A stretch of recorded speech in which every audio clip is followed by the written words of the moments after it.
Okay, so welcome back to the bench. This is the second week. I didn't put out a video last week because I've been basically pulling my hair out with this Philco 77. A lot went on. I'm going to get into it and show you what was wrong, what I did, and where I'm at with this. The problem was a bad sine wave, a distorted sine wave coming out of the unit. This unit was made back in 1947, and someone suggested to me that, well, maybe although the actual frequency coming out of it is perfect and it's very stable. So somebody said, well, maybe this was never used with an oscilloscope, such as on a TV looking at waveforms and things like that. And I thought that was a possibility. But it bothered me. It bothered me because Philco, this thing is built like a tank. It's engineered better than any of the other old frequency RF generators that I have. And I just couldn't believe that. So you're going to see what I did to actually get into this and what I need to do to get it fixed. And something so simple, yet I wasn't able to do it. So let's get into this and you'll see what it's all about.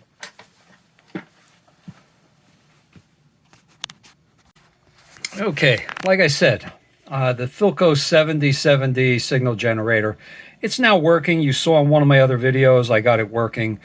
If you use a frequency counter like this over here, I don't have it on. It's the signal generator is upside down so I can work on it. But this is what the sine wave looks like coming out of it. Again, if it's on 1 megahertz, it's 1 megahertz on the frequency counter. But the signal is distorted, okay? I should have a perfect sine wave coming out. And it's not something you can let go, because if you're going to use the signal generator to inject a signal into a radio or a TV and expect a specific sine wave to come out, then you're not going to get it because there's something wrong with the signal generator. Now, what I'm focusing on is right down over in here. This is a 6F8 tube, I believe. Let me double check. 7F8, sorry. 7F8, twin triode. It's used as the audio modulation, and it's also used as the as the signal. Anyway, so when I originally repaired this, it was working and the sine wave looked fine. I've now found that, well, let me turn off the power before I stick my fingers in here. I found that these resistors, this one is off a little bit, but the one down in the back is part of a, what's it part of, Freddie? It's actually part of a divider network, okay? If I look, I'm supposed to, on the cathode, I'm supposed to be getting 7 volts. I'm only getting 4.5 volts on the cathode. So I went in and I checked all the resistors. Basically this resistor and this one down here in the back are bad, that need to be changed. They're all part of the output, and I'll let you see as I work on this. This is not going to be a fun place to get into. It's a little cramped down in there, but that's what makes it fun. So I've got the two resistors I want to change. I'll get them in there, get them changed, take another look. I'll show you what it looks like, and then we'll look at the sine wave. Okay, I'm not going to show you the sine wave. We're going to all look at it together. So just bear with me, and I'll get some parts changed in here, and we'll. Okay, so I changed the two resistors that I said I was going to change, and we still have a real bad sine wave. Now, I'm going to go back here. I'm going to show you the input to the tube, which is the grid. Get in here without electrocuting myself. The grid, okay, so on pin 1, and I actually have to. Beautiful sine wave, perfect. That's what should be coming out, and it's not. Okay, so now I'm going to go look at the plate. And the plate is pin 3. Okay, so I have a triangle, sawtooth. Let's call this, it's actually a sawtooth wave. Okay, I'm going to get my pointer here, I hope. Okay, so if we look here, I have a nice peak. But if you look down here, it starts to decay a little bit, and then it ramps back up. A nice, quick ramp. Let me see if I can. You see it a little bit better like that. You can see there's a distortion coming down. Okay. More work to do. Stand by. It's possible it's the tube. 7F8. I have serious doubts that I have one in my box, but we'll see. We'll see. Stand by. Okay, we still have the issue. In here, I put a jumper. There's supposed to be 100K resistor. It's way up inside over here. Okay, and I was only getting 38 volts. Yeah, I'll show you this here. Let me just disconnect the one side. I got 38 volts. So that resistor is actually reading 220K. So I put another 220K in parallel, which dropped the resistance approximately in half. So now I'm down to maybe 110K, and I've got 64 volts, 65 volts, okay? But I still have my problem. I've got a higher waveform, I've got more output, but I still have a distorted waveform. Okay. I mean, if I have to, I'll replace that 100K resistor, but I think I'm boiling this down to a bad tube, so now I'm going to get out the tube tester and give that a whack, see where we're at. Okay, so I've tested one side of the tube. Here's the other side.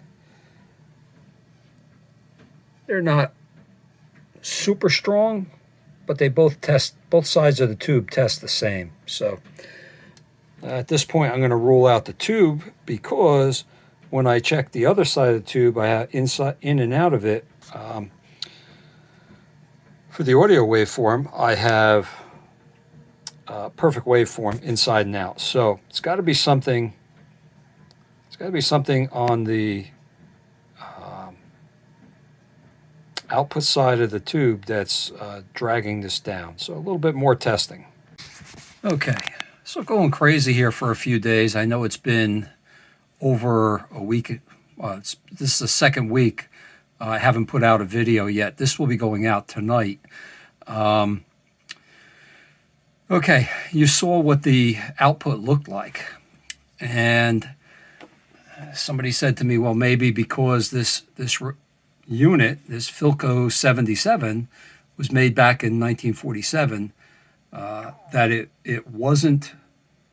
It was only to be used on radios because the frequency is perfect. The frequency is there. It's stable. Once this thing warms up, it doesn't drift. But I just couldn't believe that Philco would put together a type of an instrument like this with everything in here that's in here and the way this is built, to say that it's not going to have a stable output. So let me see if I can get my hand in here and turn this. So now, yeah, where is it here? I can't find it. Okay. Now I can adjust the frequency and it stays fine. So my problem was, what do I do? Okay, here's the problem. This tube is a 7B8. It's this little dinky tube here, Loctal. So I tried to figure out, I looked around some of my other Philco radios and things that my tube box, I did not have this. I know you're looking at this, oh my God. Kids, don't do this at home. This is not safe by any means. If you look at this, what I did was I thought about trying to substitute a 6SN7. A 6SN7 is a dual triode with a 600 milliamp filament. This is a 300. Okay, so is it going to pull too much power, burn the transformer out? I looked this transformer up in the old Philco material. Yes, it took me a while to find it. It's on the Philco forum, and I found that transformer is good for 2.5 amps, and currently it was only drawing like 1.2. So if I substitute the 600, took the 300 out, we're at like 1.5. I still have 1 amp overhead to work with. I really didn't want to do that. So what was my option? I didn't want to just go out and buy another 7B8 because I don't know where else I would use it except in this piece of equipment. Okay, so I knew that the sine wave coming out of the audio oscillator was fine. Okay, so all I did here, there's a piece of metal. Well, I need that. Well, short things out, we'll have sparks. I know you guys would love to see sparks. So what I did was I used all of these jumpers. Okay, I still have this resistor in here because the resistor that's up in the back over here is supposed to be 100K, and it's 200K. So I paralleled that in to make it 100K so that it works fine.